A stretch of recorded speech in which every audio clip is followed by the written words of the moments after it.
Example 5 wants us to apply our triangle theorems. So Cheyenne built this display of her ornament collection. Each shelf is parallel to the base. She recalls only the angle measures shown in the diagram. Now she wants to build another just like it, but she needs to remember or figure out what the measures of angle 1, 2, and 3 were. Okay, so I zoomed in here so I could write everything on the diagram here. And what I would do is I would just, they give you their way to do it, and that's fine. I would just try filling the easiest stuff in right away. So here I notice we have a triangle, and I know the three angles of a triangle add up to 180. So I'm going to do 180, if it lets me select the pen. I'm going to do 180 minus 45 minus 55, right? And that's going to give me 80. So I know the measure of angle 5 here is 80 degrees. And then I have some vertical angles and some linear pairs. So vertical angles are congruent, linear pairs are supplementary. So we can do 180 minus 80 is going to be 100. Right, so these two angles here are linear pairs with 5, so those are 100, and then vertical is congruent, so that's 80. Okay. In the problem, it told us that the shelves were, right, this shelf here is parallel to the base. So we know that these lines here are going to be parallel. This line here is going to be parallel to this one. And so these are alternate interior angles. So alternate interior angle are going to be congruent if the lines are parallel. So the measure of angle 2 is going to be 55.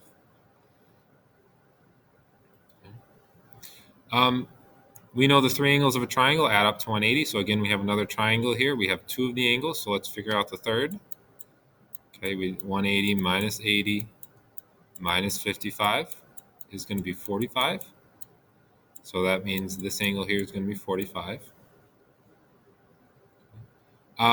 I notice here we have a straight line. So these three angles should add up to a straight line, a straight angle. So those three should add up to 180. So again, we can do 180 minus 75 minus 45. So that's going to be 60. So this angle here is going to be 60. Oops. Okay. Then I notice these are a linear pair. So this one's got to be 120, right? 180 minus 60 is 120 because that's a linear pair. Okay. And then you just have two more triangles. So we know the three angles of a triangle add up to 180. So we have 60, 100, and measure of angle 1. So we can do, again, 180 minus 100 minus 60.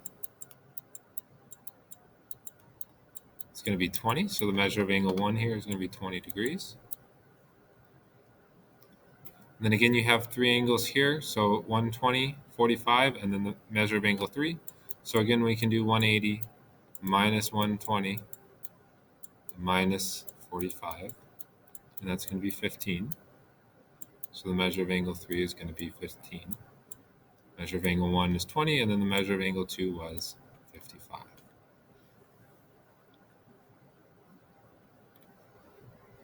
Okay.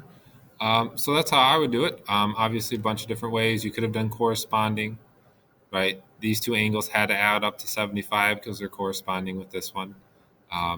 You also have some, you can use the triangle, the exterior angle theorem, right, for some of these. So, many different ways here. What would be a good example for that? So this 1 and 2 here would have to add up to 75, right? So if you looked at this triangle, right, 75 is the exterior. So these two, angle 1 and 2, should have added up to 75, and they do. Right, so all of those ways work. Okay, and obviously they have their own. You can hit solution, and they do it. They use the corresponding angles. So they did these two are corresponding, so that's got to be 20, right? Because 75's got to match up with 75.